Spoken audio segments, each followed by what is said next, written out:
I'll, I'll chime in when I can because I was telling Eric I'm heading out to a men's conference that our church is putting on. There's going to be 3,000 men camping, so I am basically on my way there, and I popped over to the Starbucks so we can do this training that we committed to do every week for now.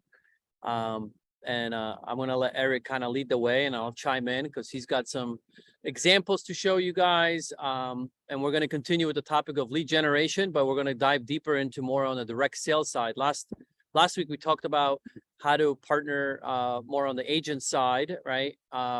With investors and so forth. Now we're going to really dive more deeper into off-market properties. So I know Eric does a great job with that. We've had massive success with that over the years. So I'll let Eric kind of take the lead, and I'll chime in as we go, as long as Starbucks doesn't kick me out. Absolutely. So we're going to break it up into different pieces with the off market, just because it'd be too large to try and talk about everything at once. So one of the things I'm going to talk about today, it's actually one of the things that I started doing originally and that we do quite a bit right now in our business, both on the investor and retail side, and it's going to be direct mailers. So we have a couple ways that we do it. One of the first things that I want to talk about with direct mailers is going to be the riches are in the niches with direct mailers. So I get a ton of investors who always reach out and they go, hey, I'm going to pull a list. It's going to be absentee owners. I'm going to go ahead and start sending out mailers. There's 30,000 that I can find records. So I'm going to go ahead and blast them out, and I'll start handling the phone calls. And I go, you and literally every other investor in Cincinnati are going to be hitting absentee owners. It's the top, like it's the easy picking. Everybody goes for that. Absentee owners. I'd love to hit the address. So we always kind of discuss, maybe think about where there's another pain point. For some absentee owners, it is a pain point, but what else is there? So there's a investor in the area who he looks for properties that have been transferred in the past couple of years. So in the past year or two, and they have tax liens on the property. So typically it's an inherited property and there's tax liens that are on it. He goes ahead and sends mailers. Then once he gets a phone call from him, he goes, I don't know if you know this or not, but you own the property on 123 Main Street. It says here that you have 15,000 in tax liens. Were you even aware you owned this property? No, I had no clue. Didn't know I owned it. You know, maybe inherited it, or yeah, I did know it was owned by my aunt. She passed away, got inherited to me, just didn't know what to do with it. Then he goes, I'll pay you $15,000. I'll pay your tax liens off. I'll give you $10,000. We'll just move forward. Now our prices are a lot smaller. I know Randy's probably like $25,000 for a property, like sign me up, but it's riches in the niches with direct mailers. You are trying to hit the list that nobody's hitting, and that there's actually a pain point that is going to work out. If you have somebody who is living in their home and you're sending out direct mailers, the EDMM, every door, or EDDM, every door direct mailing is really expensive, and 90% of people don't want to move. 90% of people's houses don't need work. There's no motivation. So you're trying to find the motivation and you're trying to hit them at the right time. So we talk with our investors and try and come up with some creative lists that we can pull. And I actually have some examples right here too that I'll do in a second. And then Randy, if you want to jump in at any point, let me know. I can kind of see if. Yeah, so pull that up. So what I'm hearing from you is like you guys like to layer things on, not just oh, let's just do absentee owners, but maybe how about we do absentee owners and find the ones that are behind on payments or taxes or things like that. So it's a deeper kind of layer filter of the list. Is that what I'm hearing? Yeah, so instead of sending out like 30,000 mailers a month and spending a ton of money on your market spend, and maybe 10% of those people are actually going to be people interested in selling, we would rather have a really like dialed in record. And like data for us as investors and as agents, data is like the most important thing you can have. So if your data is really bad and you're sending out mailers to what you think is good data, but it's not, it's a waste of money.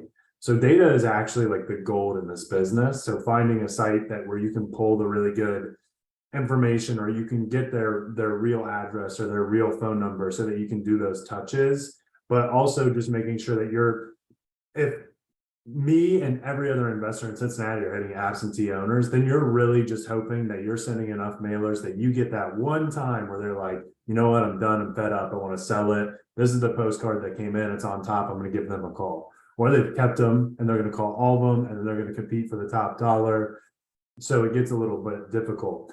We try and narrow it down as much as possible, find those pain points, find those things that are going to work really well, find those lists that other people aren't touching. There's less competition. It's more work up front, but it's more deals on the back end. So, and then, and I think Randy's screen went off. So I'll go ahead and start in on the next thing too. So we also try to do, it's typically going to be 7 touches for direct mailers. So I also will have discussions with our investors where it's like, they'll be like, look, I've sent out mailers for 2 months now. And like, I'm not getting anything. So it's a waste of money. I can't keep doing it. And I'm like, look, statistically, the average it takes is 7 touches before somebody shoots you a call. That's 7 times that you're sending a postcard to somebody before you even receive a contact. That has nothing to do with actually getting the deal. That just has to do with you're starting the conversation after you've sent them 7 direct mailers. So that means that it has to be pretty consistent. The best thing to do is typically on a 2 to 3 week cycle. So that way they're constantly getting it. You're constantly staying top of mind. It's not such a delay that if it's 7 months, that can take a really long time. Whereas if it's every 2 to 3 weeks, you're going to be all done in about 3 or 4 months. Once you get that phone call, you can kind of work on what works for you. We always try to build rapport. Hey, Eric, let me interrupt. So yes, I say the same thing to the investor clients I work with. Like I always ask like, okay, what's your budget? Right. And if they're like, well, I have, $3 grand for the next 6 months. Okay, Yeah. great. Well, then let's pick a list. Like you said, small enough where you can hit those people 7 times with your budget, or in this case, probably more like 3 times within the 3-month period to start. Right. Yeah. Ideally it's more, but I always say you'd rather hit them more often and less mailers than trying to do a mass mailing. So that's like, it's the same message I share with all my investor clients, but you got to start with end in mind. What's the budget? How many mailers will that get you? And then do the numbers, right? Divide that up by 6 or 7 touches, and that will tell you how big of a list you can really go after. And then that will tell you how niche do you want to get. And usually it's going to be a nice and small list.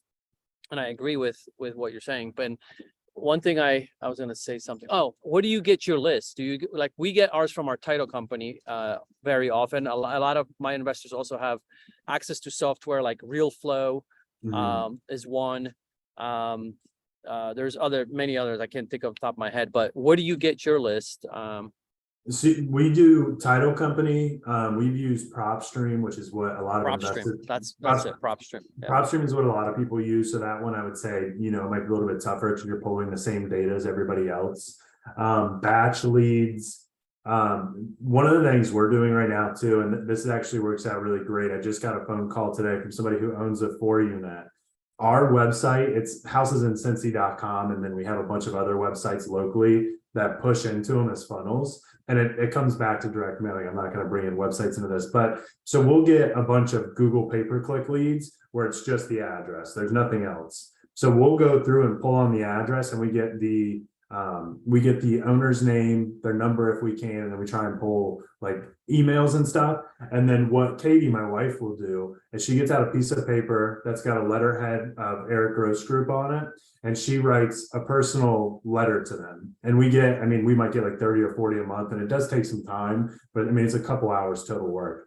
So the first thing that we send out to them is a personalized letter, and then it's addressed to our neighbor and it's their address. And then it's a letter just, hey, we had noticed that you had shopped or checked your value on our website. Can we help? Can we send you more detailed comps if you are considering selling? So we detail it out, send the letter out. And then every 2 weeks after that, we send out direct mailers. So after that personal letter goes out, they're just receiving regular postcards with our faces on it, market updates, just solds, everything like that. I had somebody who called me earlier today who's looking to sell a 4-unit because he's like, I clicked on it. I saw the value online. I have your letter right here. So I just want to go into more detail. We had about an hour conversation with him. So if somebody doesn't have money for direct mailers and you don't have $3,000 to $5,000, do some driving for dollars, look around, find houses that have overgrown grass, holes in the roof, windows are falling out, busted, anything like that. Go home, takes a little bit more time, a little bit more work, and reverse prospect it, find who owns it, find what the current address is, sit down. I can't write the letters, otherwise I would. My handwriting is chicken scratch. So Katie does all the writing. You make it personal and you go, hey, we have some interest. Either if you're looking to purchase it, then you go, hey, we have interest. We're local investors. We love your property. We're looking at, being able to make it a place where people want to rent. We love the community. This is what we love about it. But like for us as agents, we're like, we have clients. You send it out and it's personal. And I can guarantee you, instead of getting like 15 direct mailers that are all the exact same, when they get a personal letter, it sticks with them. And we've had a ton of investors get deals that way. That brings me, dude, I remember when I was running CT Homes, this is like going back to 2011, 12, we would have interns drive around a particular area. We would lay out the map of the streets we wanted to drive, and we would try to cover all the areas within a particular city, let's just say, right? Yeah. And then we would have them do what you just said, take a photo of, like, they were looking for the worst house on the block. They would take a photo, and then later, the send out cards. You probably heard of send out cards, where you can basically customize your postcards, and it's kind of like a network marketing type company, but for direct mail. So then we would log into our send out cards account, and the intern would, and then they would upload the photos of that person's property. And then the postcard would come in, and they would see their house on the postcard, right?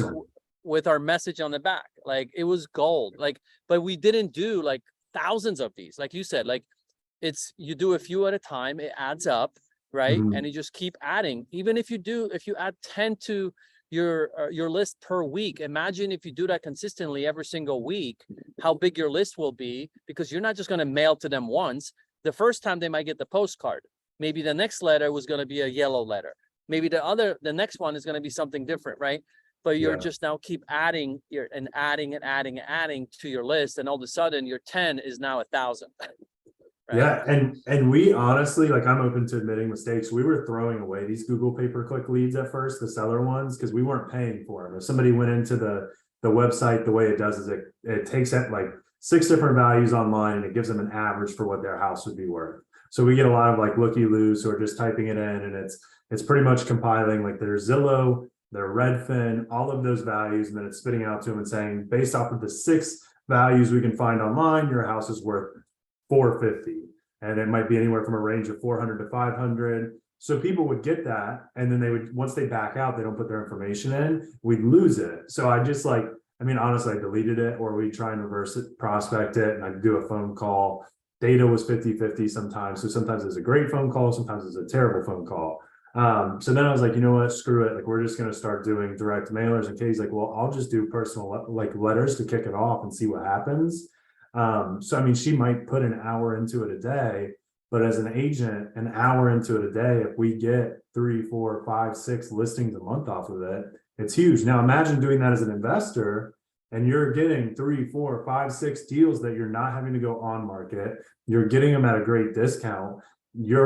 I mean, if you take the long run of you owning those properties, whether it's a flip or a buy and hold, your hourly pay for doing those letters is probably something absurd. I mean, it's probably like $5,000 an hour, because, when you're holding those buy and holds and you're getting the pay down and you're getting all of the tax benefits. So there's some like really cool ways to do it, but I actually, and I'll share my screen for this. We have a couple direct mailer. Here we go. We have a couple direct mailer examples. Let me see if I can get this set up for you guys. I cannot see my other part of my screen. So let's go. Man, Randy, now I see what you're talking about. This is I'm on the spot on this, trying to get this up. There we go. Can everybody see my screen? See it? We could see your screen, but see if you can make it. Oh, there you go. Okay. There you go. So this is Turnkey. This is the company that we do flips with up here. So right now we see just there you go. Now we see what you're talking about. Okay. Okay, Got it. Perfect. Yep.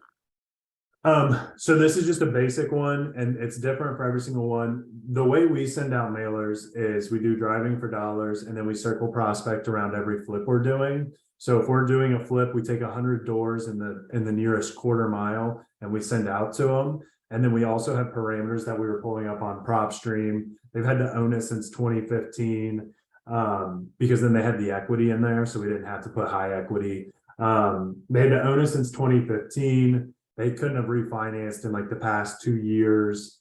Had to be like a 3-bed, couldn't be older than like 1930. So it was like our normal buy box.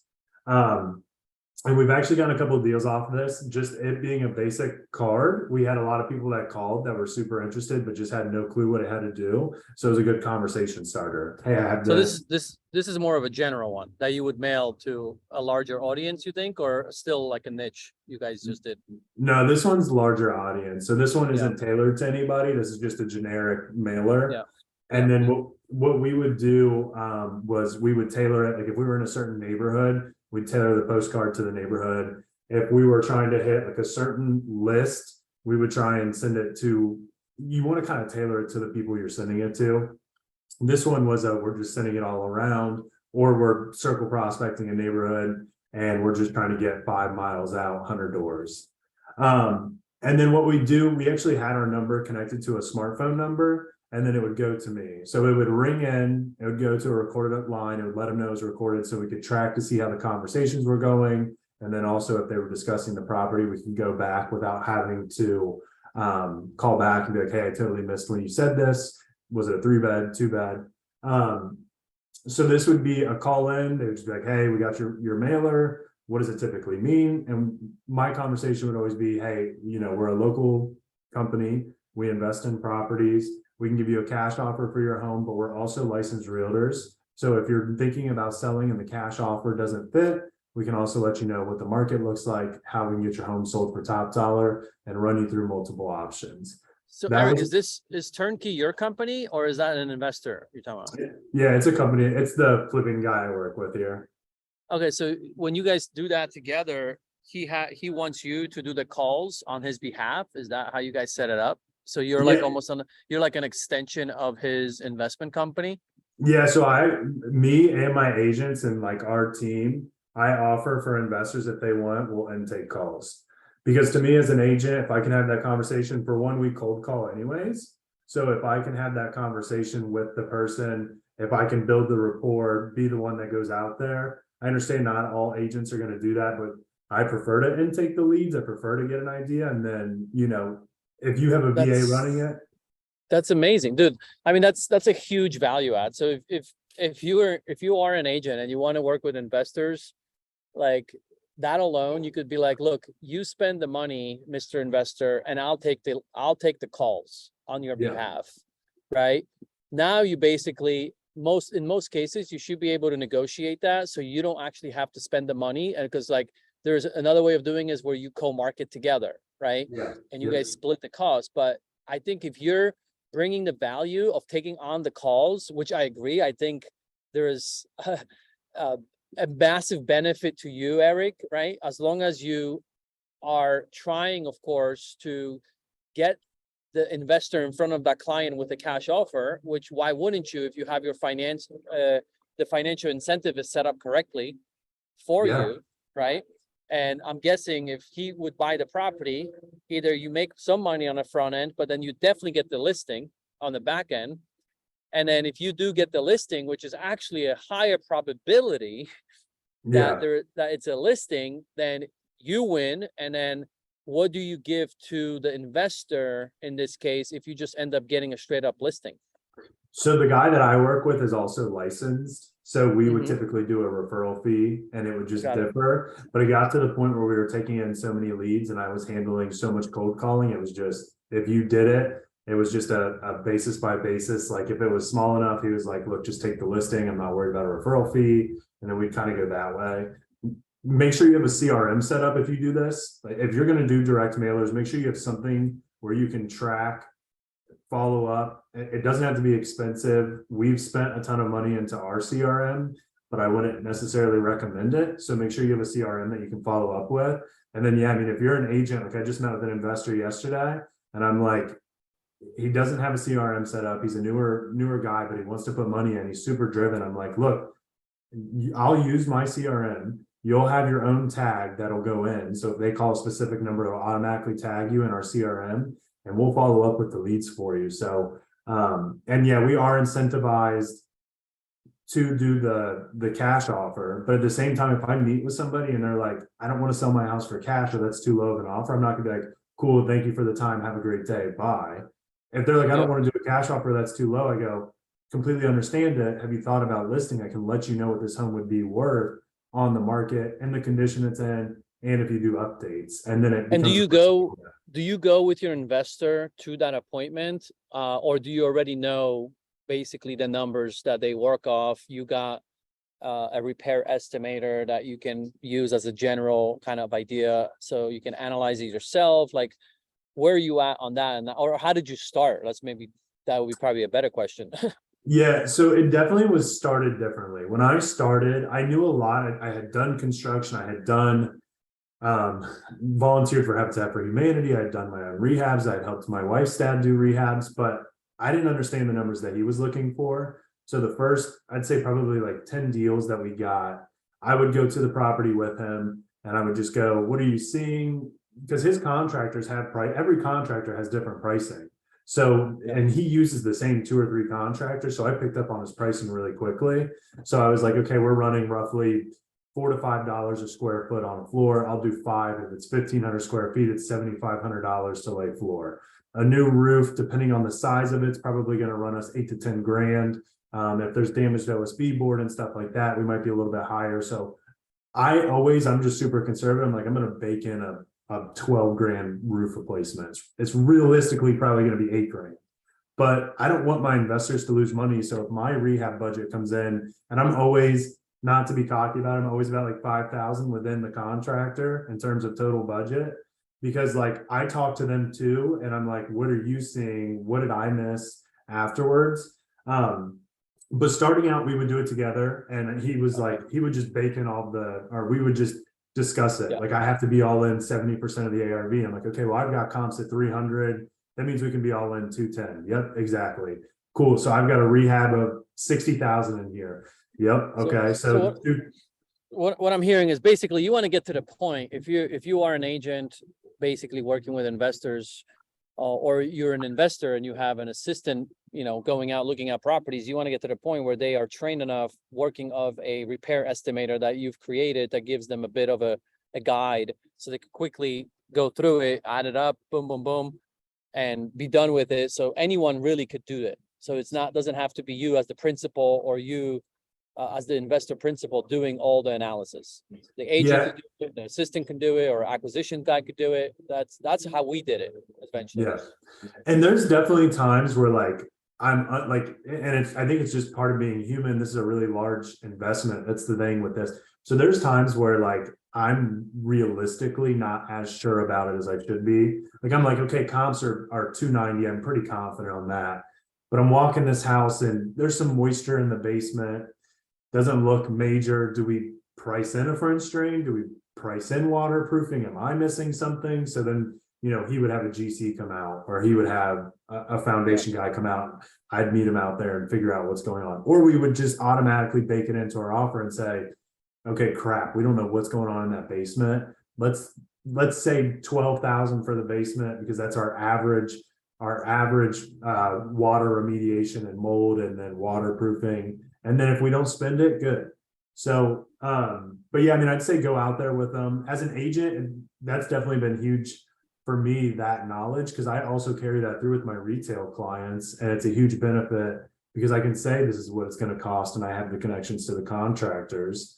And then for my investors, I'm just going to tell you how it is when we're walking those properties. And I just walked a duplex with a client of mine the other day. And I'm like, it's aluminum siding, it's less than ideal. It's not worst case scenario. It's in kind of rough shape. You have some dents. An agent walked behind me. I'm kidding you, not kidding you. And she goes, this is vinyl siding and it looks to be in pretty good shape. And my client just like stared at me, and I'm like, I don't know what to tell you, man. Like, that's for sure vinyl. Like, that's metal. It's got dents in it. And it's just like, most agents don't know what they're talking about. They just go around and and have it. So it's a huge value add.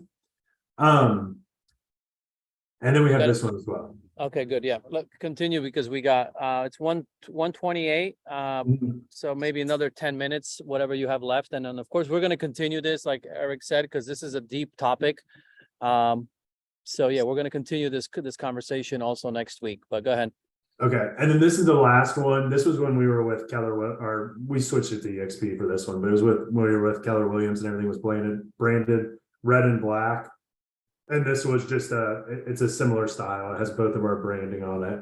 And we would do different stuff. We'd put different photos on there. We actually had three different, after we got a property, we had three different scenarios that we had for every property. We circle prospected it like normal. Then we would do a co-marketing where it was, hey, we're getting close to finishing the rehab.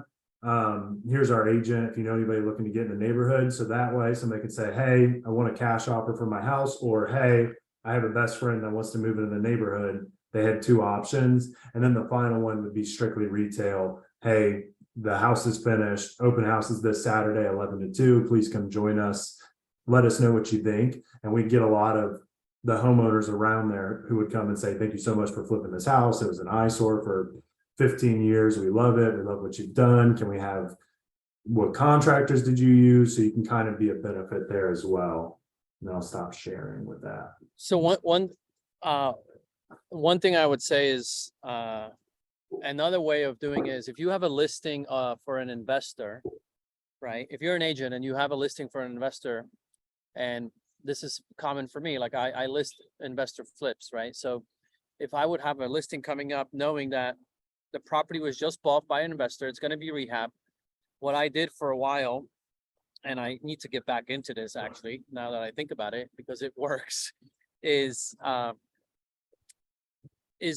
neighbors are curious. They're always nosy. Like, oh man, that eyesore, who bought it? What's going on there?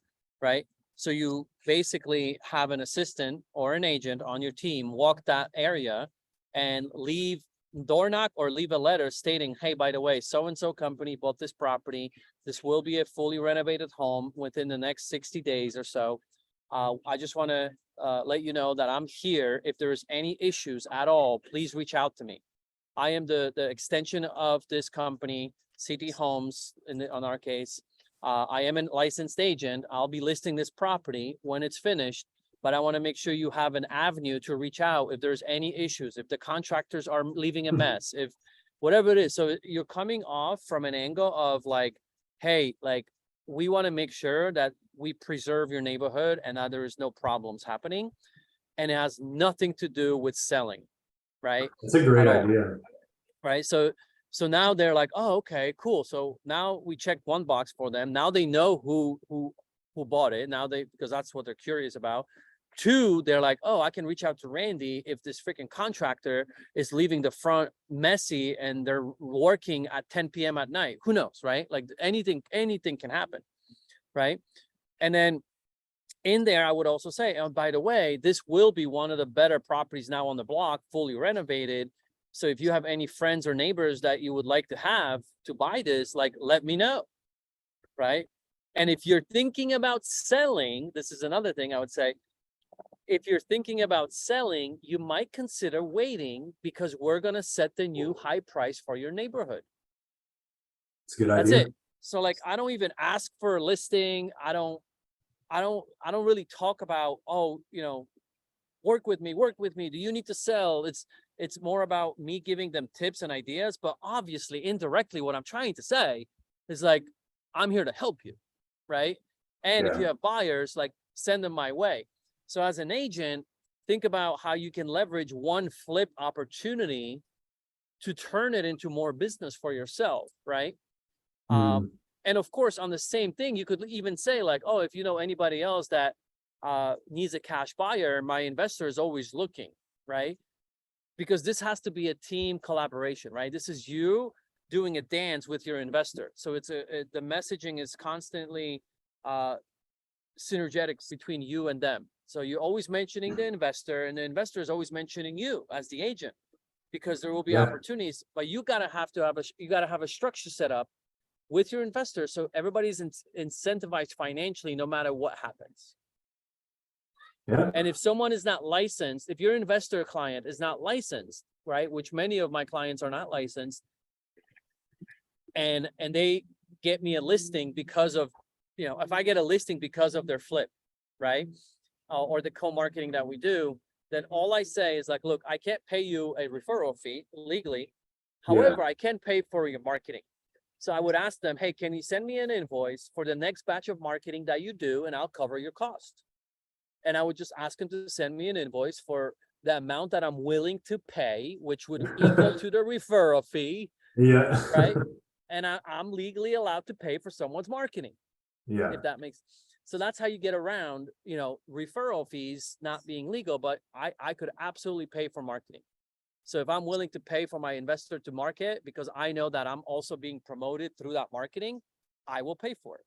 And that's how we do it. I just need an invoice.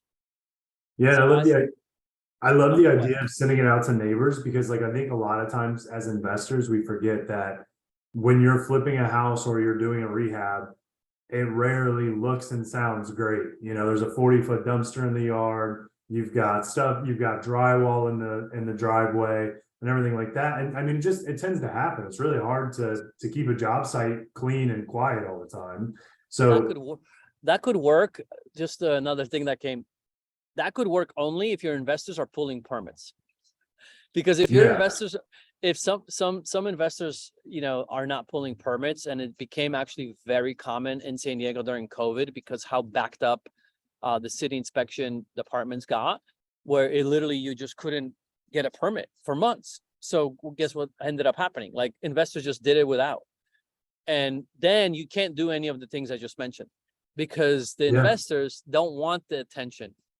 They don't want any attention to that property. So then you go back to other avenues, which would be direct mail, targeting areas. But if your investor is fully doing, everything legit, pulling the permits, then you have to do what I just told you, telling you it works.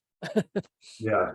No, I love it. And we've had neighbors call, like they find our numbers from somewhere and they call and they go, hey, the contractors need to come out and cut the grass. So if you send that out there, you're kind of letting them know, like, hey, I care about the neighborhood. I care about you as a person. And then you can also, if they do give you a call, hey, I'm really sorry about that, we'll get it worked out. And it's just whenever you can kind of help people. So and then you don't finish there. So then as soon as that rehab is bought, you get in front of those neighbors with that letter. If they're not home, you just leave it, right? But then you do a VIP open house only for neighbors. So now you have another reason to go to the same neighbor and be like, hey, remember me? I sent you that letter about blah, blah, blah, buying that property. Well, we're almost finished. We have scheduled a neighborhood only open house. We would love to give you a first look at the property, right? So now you're doing a neighborhood only open house just for the same people that you just, 2 months earlier, or a month and a half earlier, sent that letter, right? And then guess what? Then you list the property. Then you promote it yourself to them again, right? You could literally create like a 3-touch campaign to the same people, right? Yep. And it has nothing to do with you begging them for business, right? But trust me, they see how well you do this. And that's how realtors, when they tell you like, off one listing, I should be getting another listing or two and a buyer or two. That's how it happens, right? Because when other people see excellence being executed for a seller, in this case, the investor, that's the realtor they want to work with, because they're like, holy cow, look what he's doing for this investor client. What if he did that for us? Imagine he did all this for us, right? They start envisioning themselves using you and getting that exposure like you just did for a friend down the road, right? So anyway, it works. Do it. No, I love it. And anytime we can, those touches through direct mail, anytime you can have them, that's the way you set it up, like even as an agent and an investor. So, all right, I think we are good we got about 10 minutes for breakout rooms. Yeah, at least. So I can do it. Or you want to practice, since I'm here together, I'm not going to be on next week. So you'll be running the show. So go ahead. Yeah. Do it into 2 breakout rooms. Got it. So again, if it's your first time here, we're doing breakout rooms. You're going to see us on your screen. You're going to accept to be put into a breakout room. The idea behind this is, for one, build a better community, get to know each other, but also ask, what maybe you learned just in the last 30 minutes, or what you're planning on implementing, or what you're already doing around this topic that we're talking about. Or maybe there's something you need. What's the need, right? That maybe others can give you advice on. So we're going to give you about minimum minute and a half to 2 each, depending on how many people are in a room. But that's kind of we found out that 1 minute is too little. So it's going to be a minimum of minute and a half to 2 minutes that you get to speak. But please do not hog your spot, right? Don't take 5 minutes, okay? Just be mindful of other people in your group, so everybody gets a chance to speak. So go ahead, Eric. Awesome. I'm gonna go ahead and create it. Hopefully I didn't mess anything up.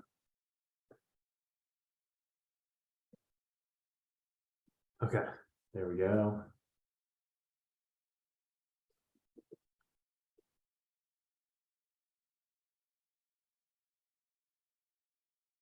Everybody is going. There we go. Nice. Okay. So usually now I got it. Cool. awesome. I think we have everybody back. So before we talk about what you guys talked about there, we wanted to do this last week, and I think we're going to do it every week going forward. Don't feel like you have to. If you want to put in the chat just like something you want to get done by the next meeting, by next week, we call it sprint goals when I do my business coaching. If there's something you want to get done in the next 7 days and you're willing to share it in the chat, go ahead and put it down there, and I'll take a photo and I'll follow up in the Facebook group. But we call them sprint goals. It's like, this is going to move my business in the next 7 days. Maybe it's something small, maybe it's something big, but then we'll follow up and there's some accountability there. But keep it simple so it's achievable. Don't Yeah. say like, I'm going to write a book in 7 days. Yeah, I mean, maybe like I could do a coloring book possibly in 7 days. I think I got that. All right, cool. Who wants to share based off of their yeah, Manny, you should be cold calling 15 leads a day. No, I'm just kidding, man. He's on my team, so that's why I said that. Who is wanting to share how the breakout room went, what you guys talked about? Anybody? Any positive? Nobody? I'll Nobody? go. I'll go. There you go. So, hey, so yeah, I just shared, I had Kevin, Aldo, Tim, Emmanuel in there. I shared that I've done the direct mailing. I mean, I started doing it back in the short sale time, and I was just talking about doing it again. I do have a template that I typed up, and I make it personal. I put a personal note on it, personally address the envelopes, and I'm getting ready to start doing it again because it's a wacky market. And just to find even off market fixers, I have done the actual driving by. I've trained my kids, my kids, Randy, that they know I'm like, ooh, look at that property, get the address as we're driving by. So, we do that as well. And I'll send off a letter, and it does work. That's how I got working with investors back in 2013, as Randy knows. They called on my short sale fixer and basically, started in with their spiel of, oh, da-da. I'm like, what? I don't even need to hear it. Just write the offer. Let's see what the lender says. And that's how they got their first deal, and they made over 100,000 on it. So that's what got me working with investors a lot. But it's a real deal. It does work, and I'll spend a day of it, doing it, getting some mailers out, and it works. Yeah. And also going to the neighbors, we do that all the time. I'll take a Saturday morning after closing on a fixer, and I'll have like a little flyer of what we do with my name, number, for any trouble or anything else. And I'll go and knock the neighborhood on a Saturday morning. And if they're not there, I'll leave the letter underneath their mat, but actually introduce myself personally. So they have a face to the name. And sometimes it leads to some bugaboo neighbors that will text you every other day, but you know what? At least they're staying in contact. You never know. Yeah, I think I forgot to mention. So yeah, you want to add that too. Like the 3 touches really is going to be once the investor buys the property, so you can inform the neighbors. Then right before it goes live, you do a exclusive neighbor open.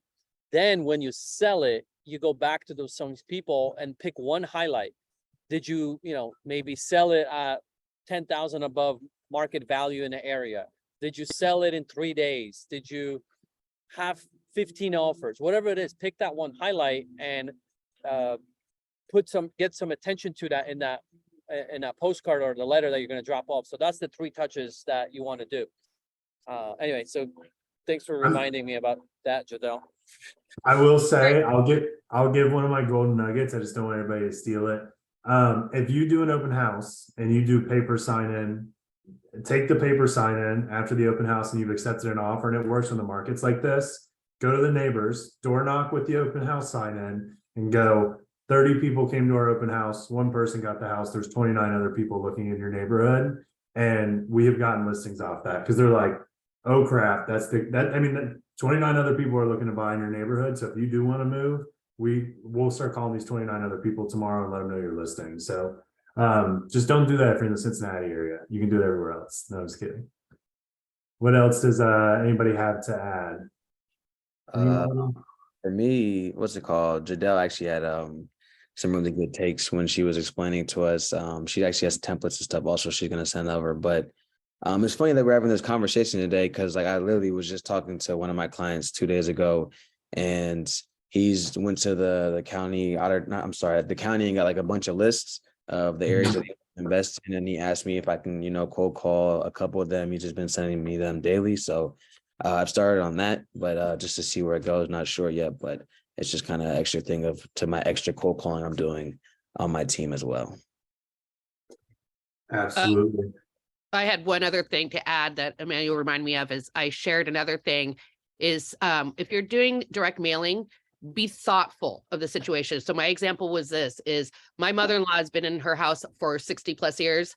And she just recently got at least 5 letters. My father-in-law died in 2011. And all these letters are addressed to him and saying, so sorry for your husband's passing. And I'm going, this is 12 years ago. It's 12 years ago as of January. And it really upset her. So be thoughtful and really look into your leads you're getting from your farms.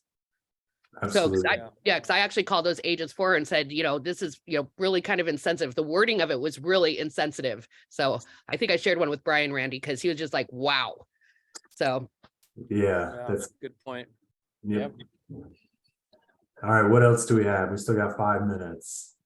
Joe, what are you doing, Joe, out there in San Bernardino, Victorville? I'm just working hard, man, trying to put in the work and see what comes out. But no, we were talking about the breakouts, and we talked a lot about CT Homes and how Randy likes to help people work with real estate agents or with investors so they don't have to keep chasing deals, and how EXP, through the company we've established a tribe, and how great our upline is. That's a lot of what we talked about. But for me right now, man, I'm doing the cold calls. I'm going through the database. I'm looking at processes. I'm looking at drip campaigns, all the different things that are on the back end, just trying to tighten everything up and keep trying to get in front of clients. I've joined a couple new social groups and just to meet more people and continue the things, but or continue to increase exposure and meeting people. But hey, Joe, I know what you do a lot, and I know one of the things that you get consistent is land listings, right? And I remember like you shared with me like, oh yeah, I got this one investor that just keeps giving me land listings that they have. Like that's an example, right, of what we're talking about, like repeat business. Absolutely. So thinking outside of the box, I work with one guy right now. I've got 26 listings from him. They're all vacant land. They're all vacant land. They started, they're as low as 10 grand, and then they go up to 900 grand, right? And so they're not bad, but the best thing about lot listings is you get buyers, you get investors, people that are looking to build houses, people that want to build houses, but at the same time, it just keeps he's got a whole different business mindset, right? Going into the investor idea.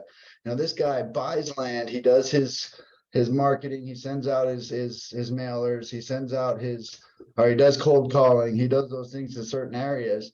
And then he's able to secure these vacant properties. A lot of times they're absentee owners or they're other things. And he's able to secure these listings for a couple $1,000s or under market value. And then as soon as he gets them, he calls me and we put it on the market for under market value, just under market value. His whole idea is to sell this piece of property that he just acquired within 90 days. All right. He wants to sell it within 90 days. So we do just that. We put it right on the market. He pays me the standard, you know, it's a little bit of a reduced commission rate on it, because he gives me so many listings, but I split whatever I get with the buyer's agent, and he literally is flipping land within 90 days, no inspections, no appraisals, no, it's all cash. You don't have to worry about a lender, you know, there's none of that involved. And maybe he's turning 10, 15, 30, 20, whatever it is on each of these deals. But it's just flowing. It's just flowing. And Joe, flowing. and And how the did that start for competition, you? right? The competition that you guys have with so many other people trying to buy homes or query the crappy home on the block. He doesn't have hardly any of that, you know, there's just not a lot of it out there. How did that start for you? I'm wondering, like, how did you meet this investor? So I met this investor. Actually, I was working with another buyer, a guy that was taking me all over the place, looking at every type of property from wineries down in San Diego to cattle ranches out in like North Palmdale and Kern County and everything in between. So I was just taking them out every weekend and showing them properties. We found a few properties here in my local area. They were both owned by the same seller. We ended up reaching terms on both of those deals, and then the seller had told me that he liked the way that I operate and wanted to see if I might be interested in listing a few properties for him. And that was 2.5 years ago and about 80 or 90 deals ago. So, What? yeah. Holy moly, that's an amazing case study, dude. Yeah. Anyway, that's I mean, you heard it right there. Like that, if you're out there and you do the right work, you just never know. But you got to also keep an eye out for those type of opportunities, because I know Joe lists a lot of land. And when you list land, you're not listing it at the regular 2.5% on the listing side. You usually list it at a 5% on the listing side, and then you offer 5% on the buyer side. So it's usually between 8 to 10% listing agreements because of I the lower give this price point. seller, he gets those, that's flat 8%, and I split it 4 and 4 with the buyer side. But you know, half of these deals I end up double ending, so I'm getting 8% on them, which is Yeah. not bad. It's awesome. Cool. Well, I want to honor the time. It's 2 p.m., Eric. So on my end, Yeah. 5 p.m. at your end. So let's get it. Let's end it here, and then we'll continue this conversation. Eric's got a guest he's going to bring on next week who they do a ton of business together, right, Eric? Maybe you can kind of let him know who you're bringing on. Yeah, so I'm bringing, his name is Dylan. So he's a wholesaler local to Cincinnati. He also does buy and hold, flipping. He is a pharmacist, left being a pharmacist to do this, just got licensed this past year, does a ton of stuff. So I'm excited to talk to him. He also spends roughly anywhere from 10 to 15,000 a month on his off-market deals. And he locks them up all the time. So I think it's gonna be a really good conversation, be able to talk to him, see what he's doing, how he angles about it. He's just super creative with everything. Awesome. All right, guys, we'll see you next week. Great shares. Thanks, Joe. Thanks, everybody. See you guys. Thanks. Sell something. Sell something.